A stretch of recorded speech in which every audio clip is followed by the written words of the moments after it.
Aktivitas manufaktur Indonesia mencatat ekspansi tipis pada bulan September 2025. Hal itu ditunjukkan oleh Purchasing Managers Index atau PMI manufaktur yang dirilis lembaga pemeringkat S&P Global di level 50,4.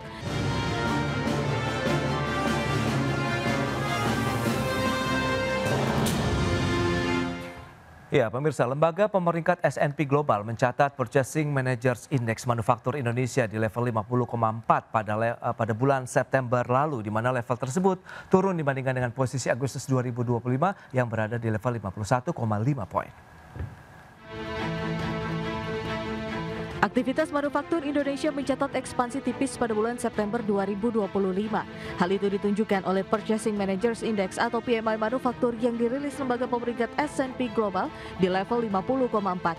Namun angka ini melambat dibanding level 51,5 yang dicatat pada Agustus 2025.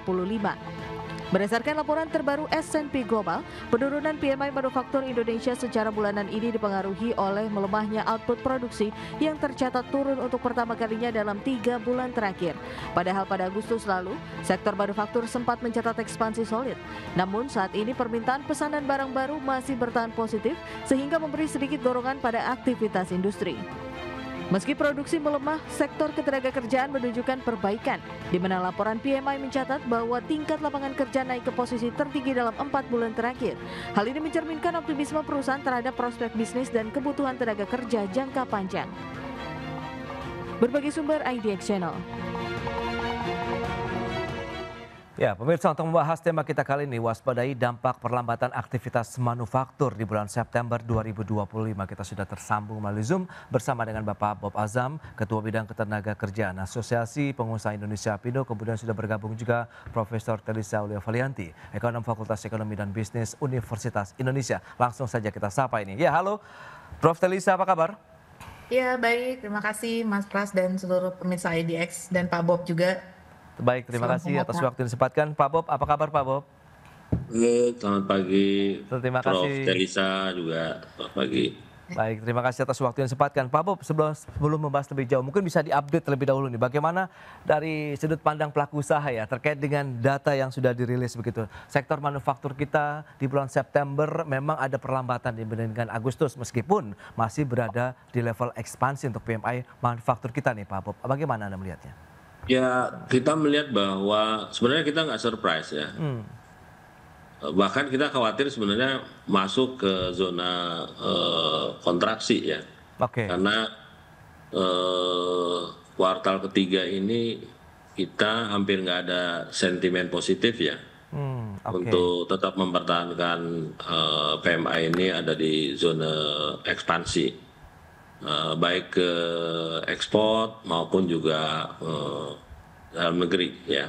Kalau toh ada yang lalu tuh mungkin ya ada beberapa sektor sih memang menunjukkan ada pertumbuhan tapi tidak signifikan. Kita lebih melihat bahwa ada aktivitas front loading ya sebelum ada efektif tarif Trump berlaku gitu. Nah selebihnya kita melihat ketidakpastian baik pasar ekspor maupun juga domestik dalam negeri. Walaupun pemerintah sudah mengucurkan paket-paket stimulus ya, tapi kita melihat bahwa paket stimulus ini masih survival mode ya, masih menjaga daya beli ya. Nah, kita lihat ke depan, kita harapkan paket-paket stimulus ini tidak hanya berhenti di sini saja, tapi juga nanti berkembang yang lebih sifatnya struktural ya.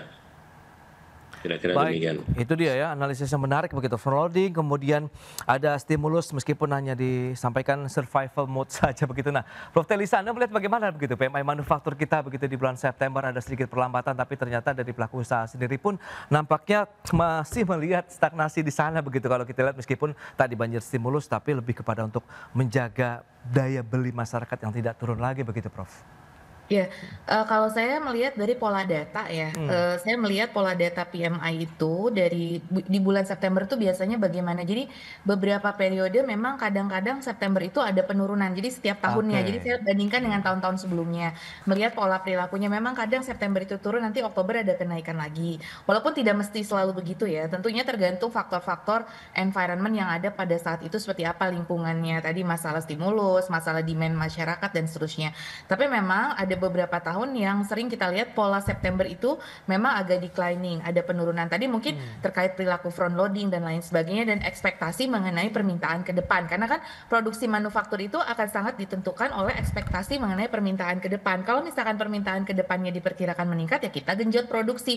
Tapi kalau diperkirakan misalkan permintaan ke depannya tidak terlalu naik ya kita agak kurangin produksinya seperti itu. Jadi kan hmm, ada apa namanya faktor ekspektasi di situ mengenai ya, bagaimana permintaan ke depan seperti itu sih. Jadi kalau saya melihat seperti itu tuh saya bandingkan dengan IKI ya. Jadi ini kan kalau hmm, PMI ini dari S&P Global. ya, Nah, Indonesia sendiri Kementerian Perindustrian tuh punya indikator IKI, ya. Indeks Keyakinan Keyakinan industri. Industri. Ya, nah Oke. IKI sendiri memang melambat juga tapi tetap masih di zona kontraksi. Tapi ada Hmm, penurunan yang tadinya 53,4-an jadi 53,0 sekian. Jadi meskipun masih oke. 50 di atas 50 tapi memang mereka juga sama ada penurunan seperti itu di Baik. beberapa sektor terutama industrinya ya. Iya, tadi juga sudah disampaikan begitu dari sisi S&P output produksi yang mengalami penurunan nih Prof. Telisa. Anda melihat memang kalau bicara siklikal di bulan September ada seasonal yang memang sedang turun kah atau bagaimana kalau Anda melihatnya? Iya, Hmm, ada seasonal effect kan kita biasanya kalau ngebagi data itu berdasarkan trennya, berdasarkan seasonal atau indeks musimnya dan berdasarkan siklus. Jadi kalau kita lihat oke. memang ada penurunan tren sorry ada seasonality ya Hmm, cyclical agak sedikit turun gitu atau oke. di musimannya sendiri ya di indeks musimnya itu memang ada penurunan di bulan September gitu. Biasanya kan gini, nanti jelang akhir tahun tuh mulai naik lagi karena kan ada hari raya dan seterusnya ya. Nah, jadi biasanya ada related sama event-event yang ada begitu kan. Memang September itu cenderung wait and see dulu seperti itu. Ya kalau di Oke. perilaku ya, walaupun tadi sekali lagi tergantung dari faktor-faktor. Nah, mungkin saya juga melihat ya sebenarnya tadi disampaikan ada stimulus ya. Ya. Cuma stimulusnya kan baru kemarin nih di launching kan Pak Menteri kita yang baru juga baru sebulan gitu kan Hmm, kira-kira. Nah, stimulus baru diberikan kan nggak langsung ya. Semua tuh pasti ada jedanya, nggak mungkin oke. langsung saat itu juga begitu uang disalurkan untuk kredit langsung kredit industri manufaktur mengalami peningkatan kan tidak pasti Hmm, butuh waktu gitu jadi ada proses adjustment dulu mudah-mudahan nanti ada harapan-harapan stimulus baru itu oke. nanti bisa mendorong PMI yang kedepannya begitu. Baik, nah Pak Bob, Anda melihat bagaimana tadi ada IKI. Nah ini IKI indeks kepercayaan industri begitu ya. Memang sejak awal tahun sampai dengan September konsisten di level 50. Apakah ini ya menggambarkan harapan dari sisi pertumbuhan industri manufakturnya sendiri meskipun PMI kita ada sedikit melambat atau bagaimana Pak Bob? Iya benar kalau dilihat dari indeks kepercayaan industri ya, memang harapannya cukup besar ya karena kan drivers dari pertumbuhan ekonomi kita adalah konsumsi ya. Oke, 50% lebih itu konsumsi. Ya, kemudian juga sebenarnya dengan adanya tarif Trump ini ya, kalau kita lihat kan Indonesia relatif walaupun tarifnya naik ya, tapi relatif lebih baik dibandingkan dengan kawasan lain ya seperti India, Brazil ya, sehingga terjadi perubahan landscape ya perdagangan ke depannya ya harapannya ya ASEAN itu secara kawasan lebih kompetitif dibandingkan dengan kawasan lain. Mestinya ini bisa menjadi pendorong ya bagi kita khususnya di sektor manufaktur ke depannya. oke. Tapi di lain sisi kita menghadapi problem-problem struktural yang nggak juga selesai ya seperti ICOR kita yang masih tinggi, kemudian juga laju kredit yang melemah, ya NPL juga cukup tinggi khususnya untuk yang kelas bawah, harga energi juga yang kecenderungan naik, ya itu juga yang mengerem ya sebenarnya IKI Hmm. ke depan ya. Jadi ya itulah dinamika yang dihadapi industri saat ini. Baik, Ini lebih dipicu juga karena kondisi di dalam negeri atau memang faktor global juga ikut mendominasi Pak Bob dan juga Prof. Tilisa. Kita akan bahas nanti di segmen berikutnya, kita akan jeda sebentar. Baik pemirsa, jam beranjak dari tempat Anda, kami akan segera kembali sesaat lagi.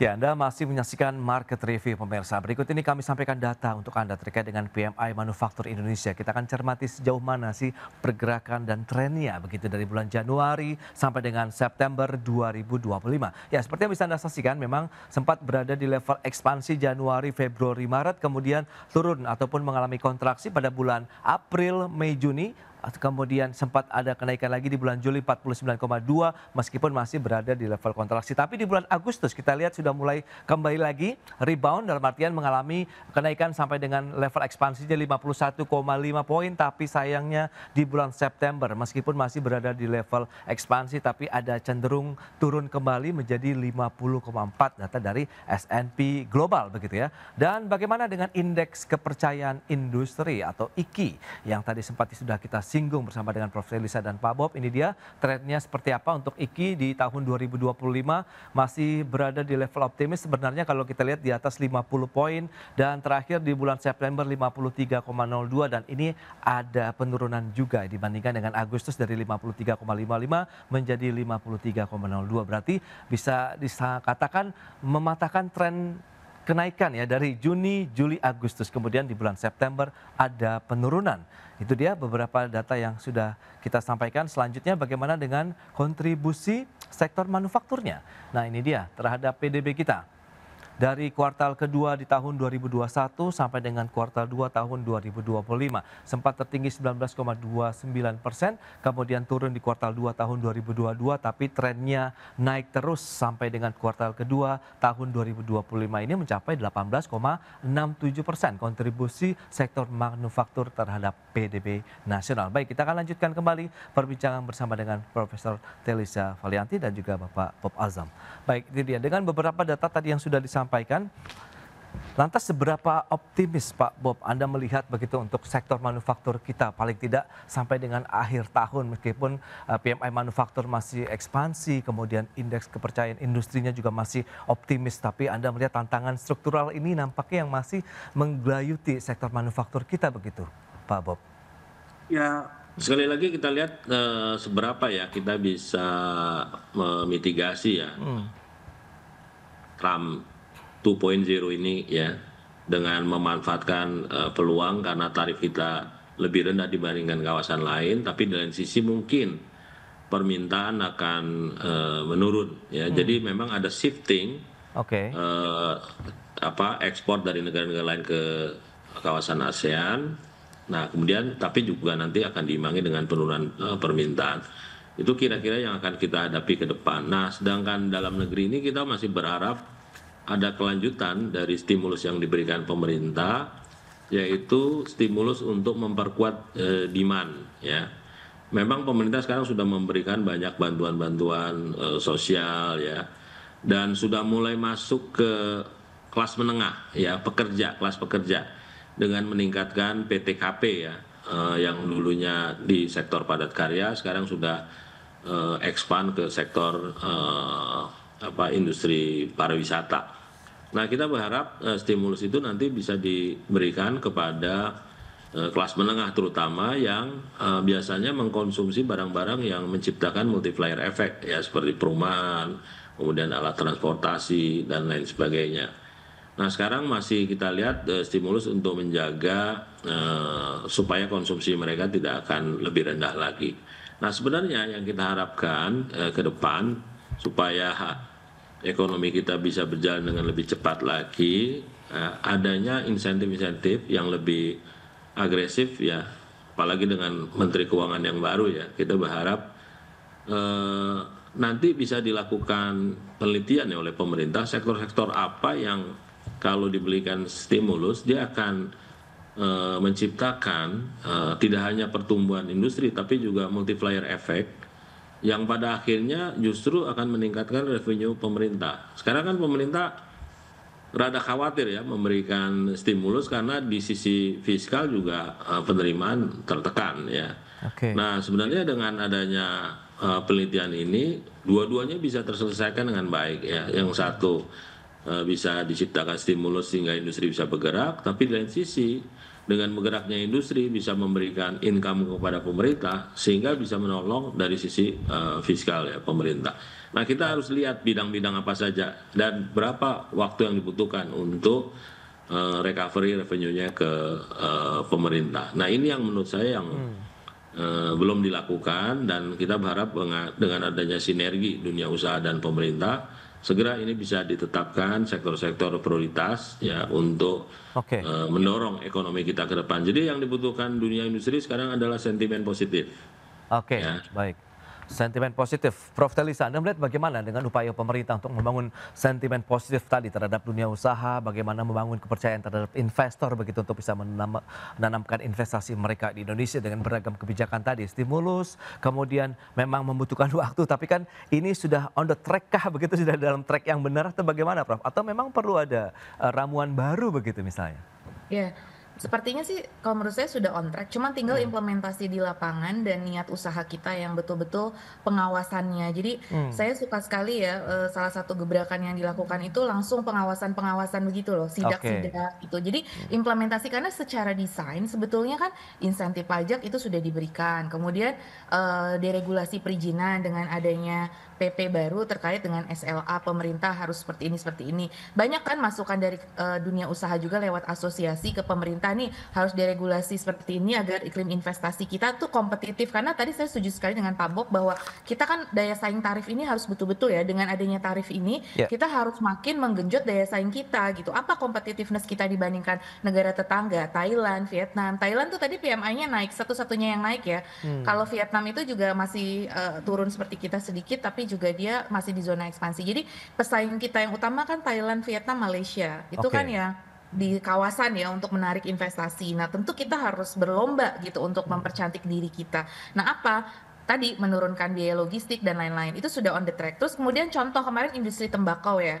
Cukainya tidak dinaikkan terlalu tinggi. Memang di satu sisi cukai itu ke lingkungan ya, efeknya kan untuk membantu dampak eksternalitas negatif. Nah, tapi di sisi lain ada aspek ekonomi, balancingnya seperti apa. Nah, akhirnya kan industri cukai, industri rokok jadi bergairah lagi seperti itu kan. Jadi memang, nah tapi kan sebenarnya itu contoh saja ya, tentu bukan menjadi komoditas yang betul-betul di in the future. Tapi bagaimana contoh-contoh seperti itu terus diberlakukan agar tadi jangan khawatir memberikan insentif, ada kehilangan pendapatan pajak dalam jangka pendek, tapi dalam jangka panjangnya tadi multiplier efeknya itu dengan tumbuhnya industri, kepatuhan pajak semakin meningkat. Nah, nanti kan otomatis pendapatan pajak kita juga meningkat juga gitu, tanpa harus menaikkan tarif atau tadi ya misalkan kita agak takut dengan memberikan insentif gitu, tetapi tadi dengan menggelontor itu sebetulnya supply side economics. Kemarin kan ada salah satu ekonomi US yang sangat terkenal namanya Arthur Laffer, dia penasehat ekonomi Trump yang pertama, itu beliau itu adalah supply side economics. Jadi tax itu serendah mungkin dan kemudian memberikan ruang bagi pelaku usaha untuk meningkatkan produksi dan produktivitas. Nah, ini bisa kita coba mungkin ya, karena Pak Menteri Keuangan baru juga ya cukup ini juga dengan aliran supply side economics ya. Jadi itu juga secara supply kita create productivity gitu. Jadi tadi dengan environment pajak yang kondusif seperti itu. Tapi tetap kepatuhan pajak kan dikejar tuh, ada katanya yang belum bayar berapa triliun itu dikejar. Nah, seperti itu. Jadi ini harus kita dukung, tapi tadi bukan hanya kerja satu kementerian, pasti kan sinergi KL dan implementasi sampai ke daerah. Nanti Pemda juga mendukung dengan perizinan-perizinan yang kondusif juga dipercepat seperti itu gitu. Dari sisi perizinan dan keamanan misalkan seperti itu. Ya, itu dia ya, dengan bagaimana ramuan kebijakan-kebijakan pemerintah juga nih yang terbaik. Mungkin fiskal moneter juga bisa diramu lagi bauran-bauran kebijakannya untuk meningkatkan sektor manufaktur. Nah, Pak Bob, Anda melihat bagaimana lantas sektor manufaktur kita begitu dengan kondisi yang ada, mitigasi langkah-langkah antisipatif apa yang sudah disiapkan sehingga tetap akan memberikan kontribusi yang besar juga nih terhadap PDB nasional kita. Ya, sebenarnya kan kita lagi tunggu ya, sebenarnya turunan strategi pemerintah yang ingin mendorong pertumbuhan tinggi ya, 8% katakanlah ya. Apa turunan kebijakannya ya? Karena kita melihat bahwa pengalaman negara-negara lain waktu tumbuh 8% itu kontribusi sektor manufakturnya nggak ada yang di bawah 20%. Ya, umumnya adalah 25, bahkan 30, bahkan di Cina waktu tumbuh 2 digit kontribusi sektor manufaktur itu 40% itu. Nah, jadi sebenarnya kita mengharapkan apa sebenarnya turunan dari kebijakan pemerintah untuk dorong pertumbuhan 8%. Tadi Ibu Profesor sudah menyampaikan ada supply side-nya ya. Tapi Oke. sebenarnya kan dari sektor demand-nya itu juga harus dipacu juga ya. Karena kita lihat sekarang beban pajak itu terlalu tinggi gitu loh ya, Oke. membebani konsumen kita ya. Kemudian apalagi sekarang ditambah pemotongan dana alokasi daerah ya yang tahun ini 50 triliun, tahun depan itu 350 triliun.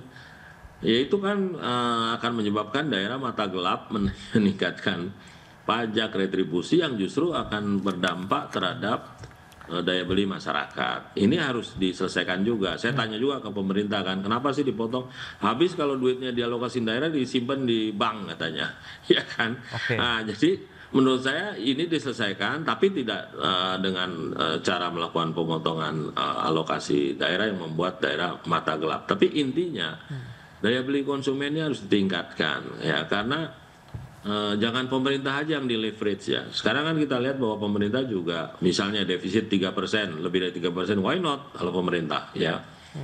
Saya ingin spirit yang itu juga diterapkan di daya beli masyarakat gitu loh ya, karena leverage rumah tangga kita juga kecil sekali ya, 9% ya leverage-nya rumah tangga kita dibandingkan dengan negara lain. Di Singapura sudah di atas 50%, Thailand Oke. 26%. Jadi benar-benar daya beli rumah tangga ini juga harus didorong ya. Kemudian efisiensi industri, inovasi industri juga harus, supaya jangan sampai tiap tahun terjadi kenaikan harga ya. Kita sebenarnya inflasi karena demand itu oke-oke aja gitu loh ya, bukan karena inefisiensi di industri yang kita harapkan terjadi. Nah, di sektor industri juga harus ada upaya perbaikan yang sifatnya struktural ya, termasuk juga biaya energi yang kita nggak kompetitif. Gas aja kita bisa 2 kali lipat, 3 kali lipat dibandingin negara tetangga seperti Malaysia. Ya, saya heran juga ini isu gas ini juga nggak selesai-selesai. Misalnya, Oke. logistik masih 26%, ya kan? Nah, kemudian interest juga masih tinggi gitu loh. Sebenarnya room bagi kita untuk Ya. improve itu besar sekali ya. Tapi sekali lagi memang ini nggak bisa kerja satu kementerian, memang harus kerja bareng di kabinet, termasuk juga sinergi dengan dunia usaha. Baik, itu dia beberapa tantangan yang masih dihadapi untuk sektor manufaktur kita. Harus dibutuhkan insentif yang agresif, ada sektor juga potensial yang bisa menciptakan multiplier effect yang terus digali lagi, dan juga beberapa inovasi industri, kemudian kaitan juga dengan biaya industri dan biaya energi di Indonesia. Baik, Profesor Telisa, kemudian Pak Bob, terima kasih banyak ini atas waktu sharing dan juga update yang sudah disampaikan kepada pemirsa. Semoga ini bisa menjadi insight yang menarik tentunya untuk menyikapi kondisi dari industri manufaktur saat ini. Selamat melanjutkan aktivitas Anda kembali, salam sehat. Sampai berjumpa kembali. Terima kasih Prof. Telisa, Pak Bob, terima kasih. Terima kasih. Terima kasih. Terima kasih, Prof.